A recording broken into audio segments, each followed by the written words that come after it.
Hi అండి, welcome to Harika's kitchen. ఈరోజు ఈ వీడియోలో మన ఇంట్లో మిగిలిపోయిన పుల్కాల్ని ఏ విధంగా ఉపయోగించుకోవాలో చూపించబోతున్నానండి. దీంతో అయితే ఒక మంచి స్వీట్ రెసిపీ చేసి చూపించబోతున్నాను. ఇప్పుడు ఒక మిక్సీ గిన్నె తీసుకొని అందులోకి 2 పుల్కాలను అయితే ఈ విధంగా ముక్కలుగా చేసి వేసుకొని కొంచెం నీరు వేసుకొని మిక్సీ చేసుకోవాలి. ఒకేసారి ఎక్కువ నీరు వేసుకోకుండా కొంచెం కొంచెంగా వేసుకొని ఈ విధంగా మెత్తటి పేస్ట్లా చేసుకోవాలి. ఇప్పుడు ఈ పేస్ట్ని ఒక స్ట్రైనర్లో వేసుకోవాలి. ఆ మిక్సీ గిన్నెలోని ఇంకొంచెం వాటర్ వేసుకొని మొత్తాన్ని కూడా వేసుకొని ఈ విధంగా స్పూన్తో చూపించే విధంగా స్మూత్ పేస్ట్ని అయితే చేసుకోవాలి. చూస్తున్నారు కదా, ఇక్కడైతే మనకి స్మూత్ పేస్ట్ అయితే వచ్చిందండి.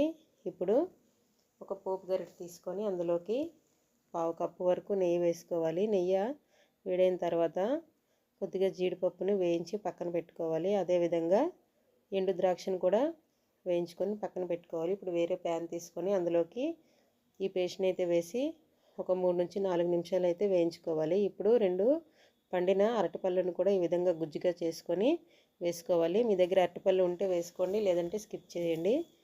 ఇప్పుడు 2-3 నిమిషాలు వేయించిన తర్వాత ముందుగా మనం వేయించి పెట్టుకున్న నెయ్యి అయితే ఉంది కదా, దాన్ని అయితే వేసుకోవాలి. ముందైతే కొంచెం వేసుకొని మరొక 4 నుంచి 5 నిమిషాలు బాగా కలుపుకోవాలి. కలుపుతూనే ఉండాలండి. ఆ తర్వాత మిగిలిన నెయ్యి కూడా వేసుకొని కలుపుకోవాలి. కలపడం అయితే ఎక్కడ ఆపకండి. కలుపుకున్న తర్వాత 1/2 కప్పు వరకు చీనీ వేసుకున్నాను. కాస్త తీపి ఎక్కువ తినే వాళ్ళైతే మరొక 2 స్పూన్లు ఎక్స్ట్రా వేసుకోండి. నేనైతే ఇక్కడ 1/2 కప్పు చీనీ వేసుకున్నాను. చీనీ వేసుకొని మరొక 4 నుంచి 5 నిమిషాలు అయితే ఈ విధంగా కలుపుకోవాలి. ఇప్పుడు ఒక స్పూను నెయ్యినైతే వేసుకుంటున్నాను. మళ్ళీ మీరు నెయ్యి ఎక్కువ తినే వాళ్ళైతే వేసుకోండి, లేదంటే స్కిప్ చేయొచ్చు.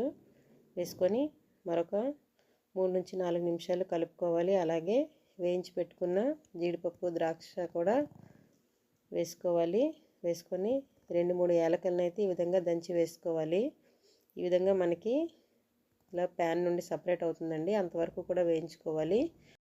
చల్లారిన తర్వాత ఈ విధంగా ఉంటుందండి. అంతేనండి, ఎంతో టేస్టీగా ఉండే మనకి స్వీట్ అయితే రెడీ అయిపోయింది. మీకు కనుక ఈ వీడియో నచ్చితే లైక్ చేయండి, షేర్ చేయండి, సబ్స్క్రైబ్ చేసుకోండి. Thank you for watching.